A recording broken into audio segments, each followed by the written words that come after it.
Welcome to this edition of Talk with TAS. I am your host, Dr. Teresa A. Smith, also known as Dr. TAS. Today I'm joined by a powerhouse in storytelling. He's an author, he's a screenwriter, and he's even a publicist. And that is Wayne Franklin. Wayne is celebrating the 25th anniversary of his novel. He's re-releasing it, Urban Contemporary. And today, we want to talk a little bit about the true events behind the book and get his unique perspective. Wayne, to be 25 years in the game and then ready to re-release something that introduced you to, I'm going to say, air quotes, society or to the world, that's something to really be proud of. Because a lot of people, they don't last 25 years. So first of all, let me give you your accolades there. You're really like a shining star for those of us who are still somewhat babes in this community. So welcome to the show officially. Thank you. And we're going to just jump right in. Okay. Now, Wayne, your novel, Urban Contemporary, is based on true events. What inspired you to transform your personal experiences into a novel? Well, when I wrote the novel, before I wrote the novel, I was in my first marriage, and it was not great, and I was pretty depressed about it. And I'm a big movie buff, and I was watching this movie that's called Sibling Rivalry. It came out a long time ago, and it had Kirstie Alley in it. But the plot of that movie, her husband was a doctor, and all his family were doctors, and they ignored her a lot. So she wound up having an affair with somebody she met in a bar. And once they had the affair, he died at the hotel. Come to find out, the person she had the affair with was her brother-in-law that she had never met before. Blah blah blah blah blah. So you go through that whole thing, and at the end, she's really depressed because of what happened, and her husband leaves, and she goes into a deep depression, doesn't know what to do, so she starts writing.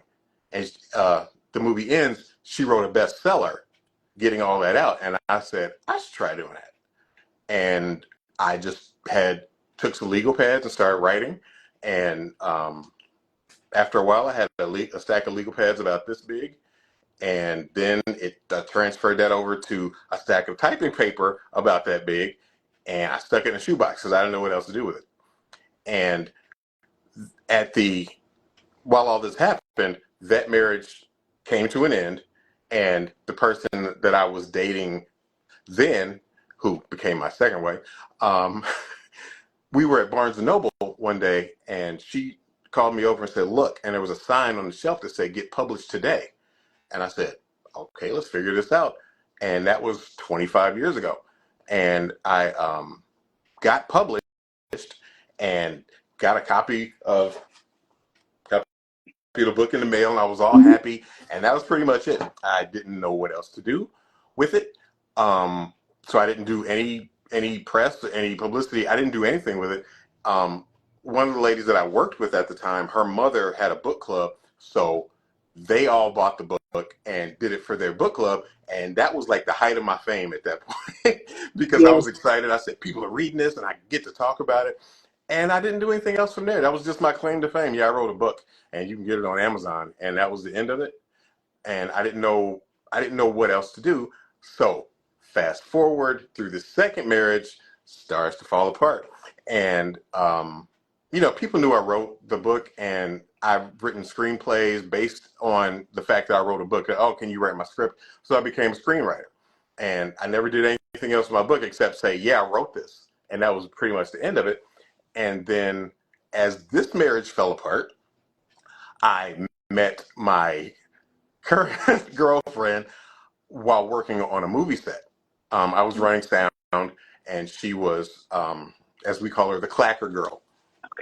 So, and we got to know each other over that summer that we were doing the movie.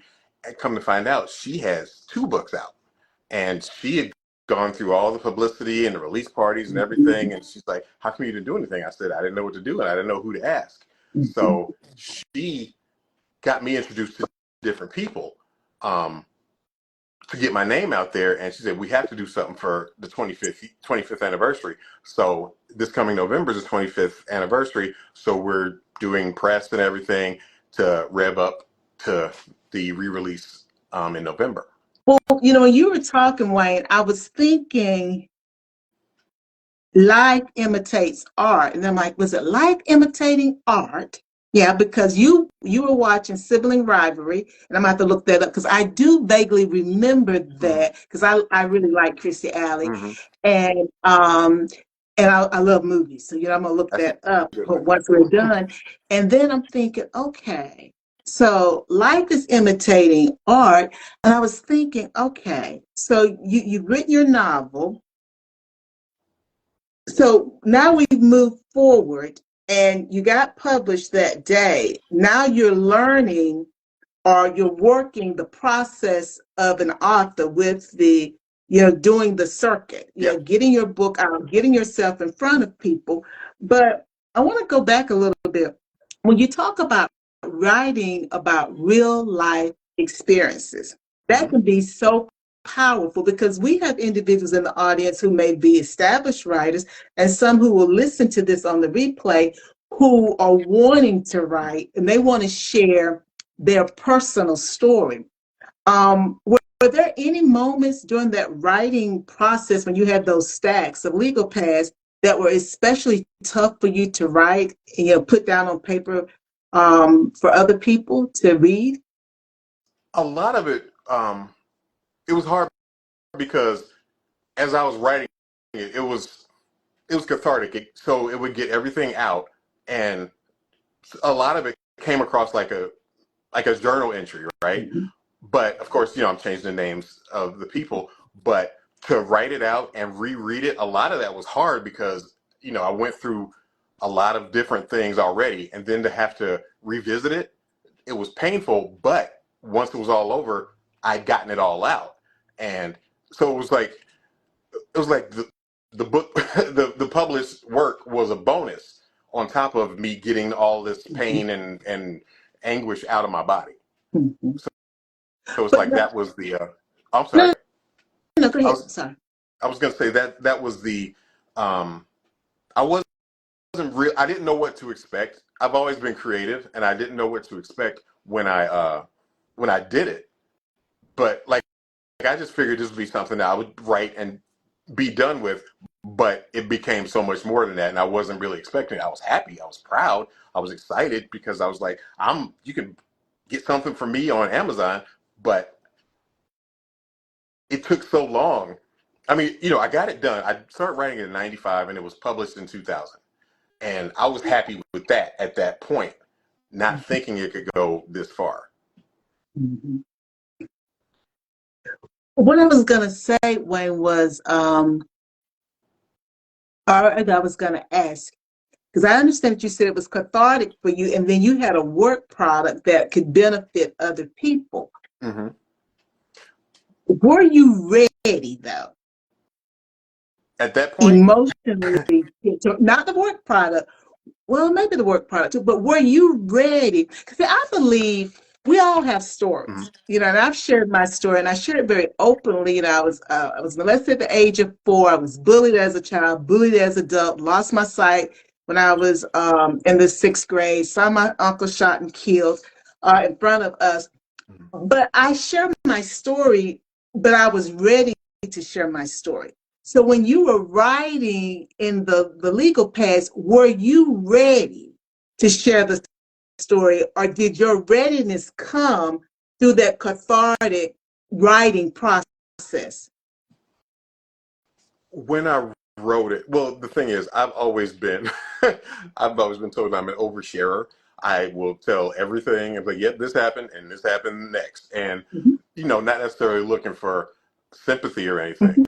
So when I wrote it, I wasn't even thinking about that.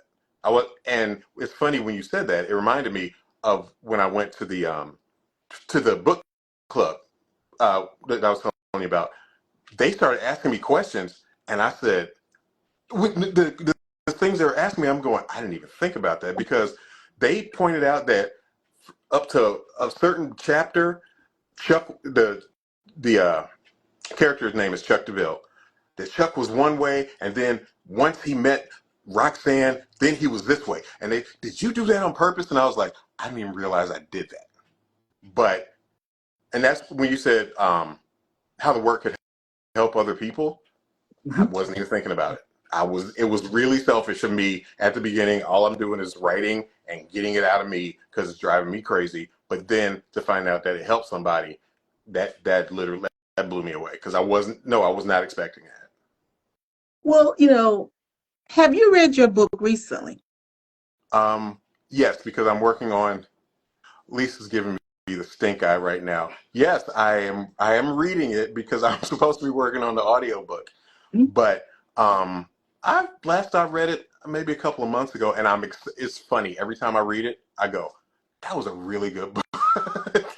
And that's the reason I asked the question, because I know every time I pick up something, it could be anything. It could be a scripture in the Bible. I always get something different from it. And Hmm. when the ladies in the book club are saying, well, did you know that? Did you really plan to do this? And you're thinking, well, I didn't even know I did that. Right, And that's when I'm like, well, have you now gone back, read it, and sat with the plot and how you did your twists and your turns?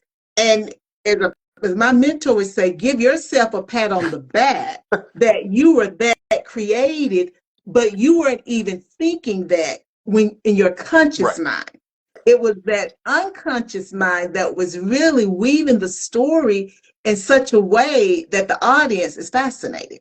right. And it's funny you said it because, granted, every time I read it, I go, oh, this is great, blah, blah, blah. But I never looked at it like, people are going to love this. I looked at it like, I did stuff. I wrote a good paper.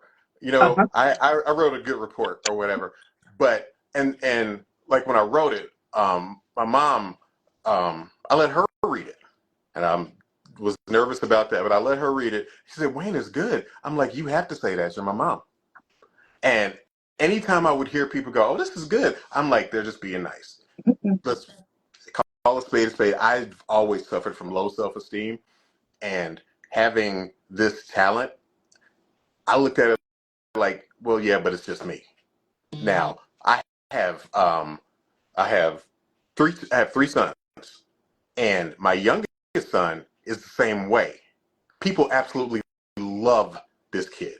Love this kid, love just about everything he does. And he's like, well, you're just saying that. You're just being nice. And it like breaks my heart when I hear him because I'm like, no, you are awesome. And as soon as I say it, I'm like, don't you remember hearing that before? So it's like, yeah, it's to me, back then it was, yeah, I wrote a book. And a lot of people are like, oh my God, you're an author? I'm like, yeah.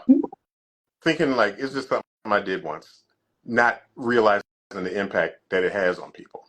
And now this far into the future, looking at it and hearing people talk about it, I go, well, I guess it was more than just for me. Well, what did you hope? Well, now, maybe not then, what was your hope that the readers would take away from the story? Nothing. I wrote a story. I was like, here you go. But and see, having this conversation, it makes me think about stuff. It makes me think about the fact how I got into becoming a screenwriter because um, I went to the church I went to. I was in the drama ministry, so we're doing little stuff, not thinking anything. I'm like, I like to write, so we're writing. And this guy that was in the ministry comes up and goes, Wayne, I'm going to be in a movie. I'm like, oh, that's sweet, blah blah blah blah blah.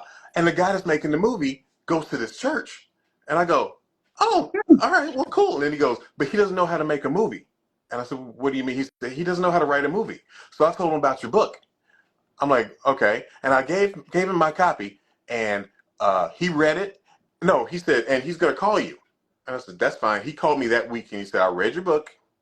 I want you to write my movie, and at some point, I want to turn your book into a movie. 25 years ago, thinking nothing of it. I'm still in contact with that guy, Oz Leon of IML Productions here in Columbus, Ohio. Still in contact with him. He's the reason, giving him that book was the reason I got into screenwriting. No thoughts, no plans after when I wrote him, like, here's a book. But I got to channel my sister. Look at look at God. I God. just love it when she says it. Look at God. he, he definitely knew what he was doing. I had no clue. I had no idea. So now, Wayne, Yes, ma'am.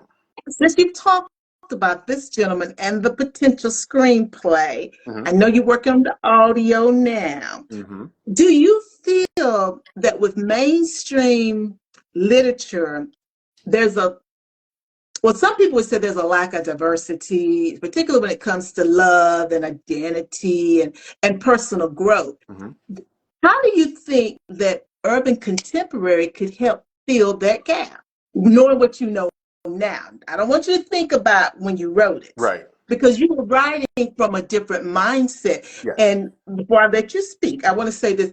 I'm a firm believer in time, God's time, because sometimes we think we're ready, but Yes. we're not ready yet. And there's still experiences that we have to have. So now that we're 25 years later and the world is different too, how Yes. do you see that it might help fill that gap?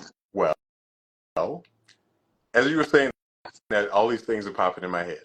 Mm-hmm. So there are, where do I start? There are a lot of different genres in, in modern literature, and I have created my own. I feel like I've created my own niche in literature because, again, this is all. I'm smiling a lot because I'm thinking about how all this came together when I was working on the screenplay and then trying to write other screenplays for Oz and IML. This guy who was another producer, he was working with, I'm not going to say any names because I don't know what was happening, but he was working with a, a, a writer from Columbus who's like known across the country, around the world, I'm guessing. And, I gave him a copy of our contemporary. And he read it and he said, yeah, this is not the same as what we're doing. Because he said, yeah, what we're writing is definitely ghetto lit. First time I'd ever heard that. Ghetto lit. Ghetto lit. Lit. Ghetto literature. Right. Okay. And in the back of my head, I'm like, I'm definitely not ghetto. Mm-hmm. So I was like, I don't know that urban contemporary would fit with that. Um, I'm not your average bear. Like, looking at me, if people see me, they have no idea what's going on inside because I am so not a stereotype that it's wild. So I wrote this book from at the time I wrote it like from the POV of where I wanted to be. Nice, nice job, nice place to live, nice car, and that was, and I don't even think they use the word buppy anymore, but I call mine Buppy Lit because there's a certain level that the characters have in this book Mm-hmm. and in the sequel, and you know, it's kind of like, okay, it's kind of like the opposite of there are other people who wanted to make urban contemporary into a movie, but I'd seen the other movies that they had done, and there was always a rape, there was always um, drug dealer and I'm like, that is so not what this is. So I kept trying to fit into those boxes, and after a while, I'm like, I've just got to make my own box, Buppy Lit, and that's where I am with this. And like, and the person whose movie I worked on 2 years ago, Mark Cummings with Walk on Water Entertainment. The movie we did was called When Three Become One, and I was running sound. And through the whole process, I'm listening to the actors and I'm reading the script and this and that. And I said, this is Buppy Lit. If Buppy Lit were a movie, it's that level. I mean, it's a great story, but it's it's and that's the level. That's the level in my head. I'm like, this is definitely not ghetto lit. This is Mm-hmm. Buppy Lit. And when I looked at Mark's other films, I look and I'm watching, his progression as he becomes makes more movies, and I'm like, that's exactly the same lane.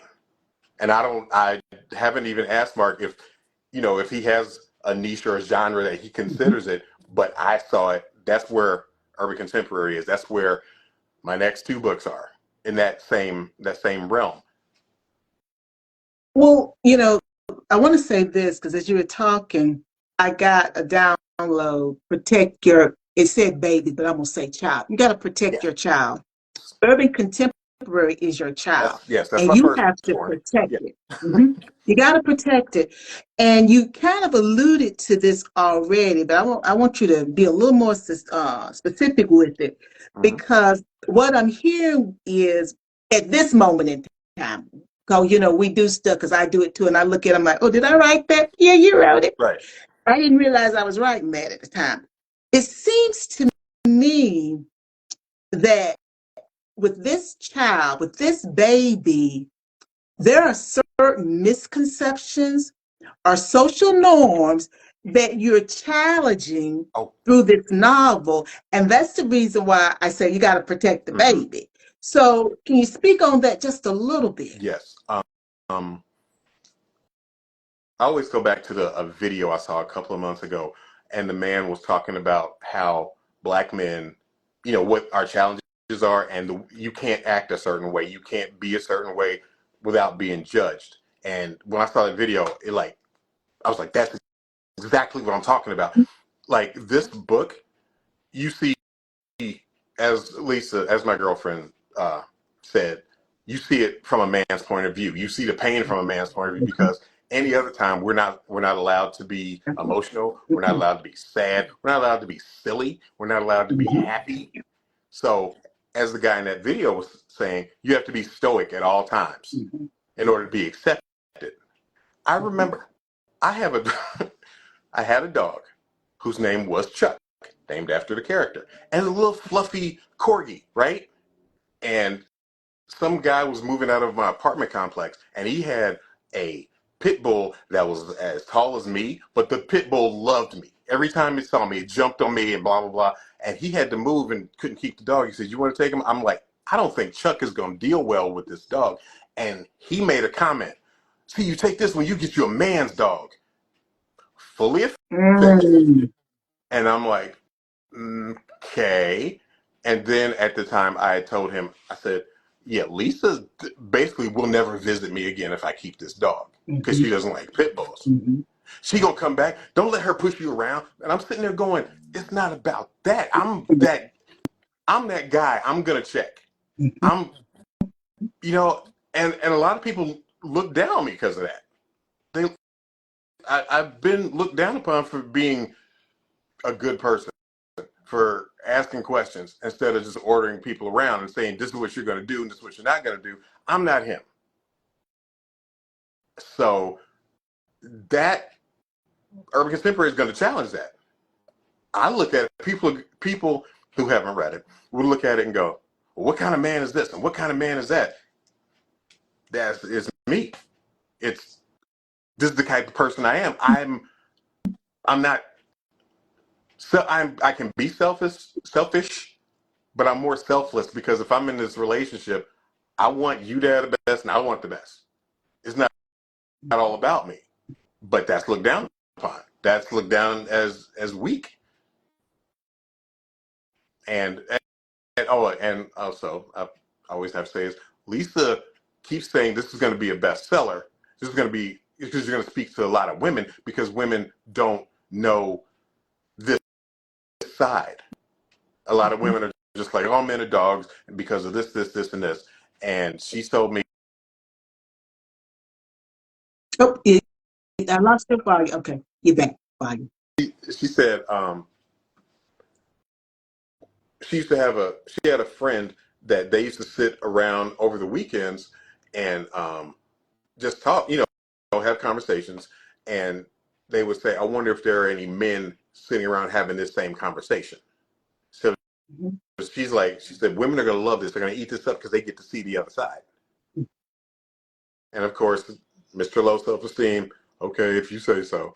But people are responding. People are saying things just like that, saying we needed to see this side. So And and I agree with Lisa. I think that I think I think men and women are going to be receptive, and I think the reason I say that is I say it for multiple reasons. Being considered. I go back to the gentleman that was moving out, and now I'm going to give you a man's dog. What is a man's dog? right. We hear the same statements as it relates to women. I got to be the superwoman. Well, I can't be a superwoman because I'm a human being. Right. I'm fragile, but not fragile the way you think. But I can only do so much at the same time also.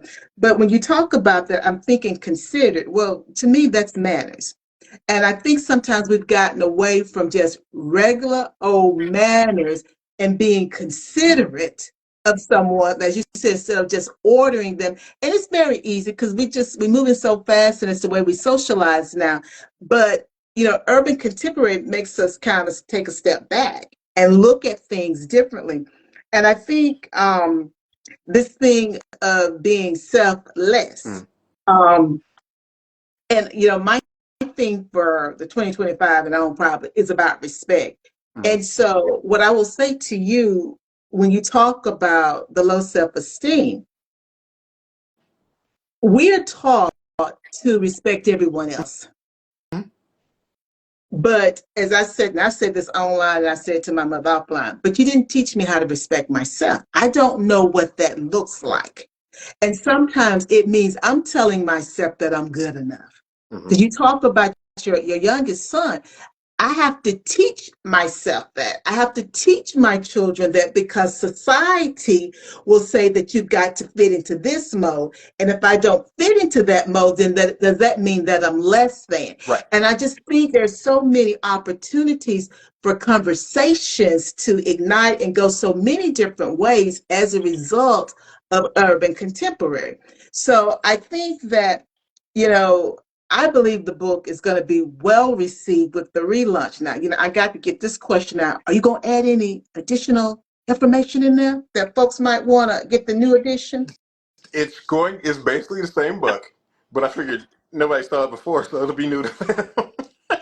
You know what, Wayne? I'm not going to buy into that. I'm not going to buy into it. It makes good sense, but I'm not buying into that. Now, I'm not going to sign off on it. Okay. I'm not going to sign off on that. But but truthfully though, you can also leverage some of the insights that you gain from individuals who have read it in the past and who will be reading it, because that will help you to share it with different audiences. Because I see so many different, like I said before, I see so much that can come out of a heart. Maybe I don't know if I should say the word, but a different type of story. And I'm going to say heartwarming because heartwarming means different things to different people, and to be able to see the other side of men of color. Yeah. And I'm going to say men of color, not Black men, Yeah. men of color, because men of color, and I'm using that very loosely, there are going to be lots of men that will see themselves in there. There will be lots of women that will see either their mate or their brother or their father, regardless of their ethnicity, race. They will see that individual in the character. And that then sparks the dialogue that we need, because I think that we can never forget the importance of our men in our families, because we need both the man and the woman if it's a man and woman family. Right. And we need both of them working together.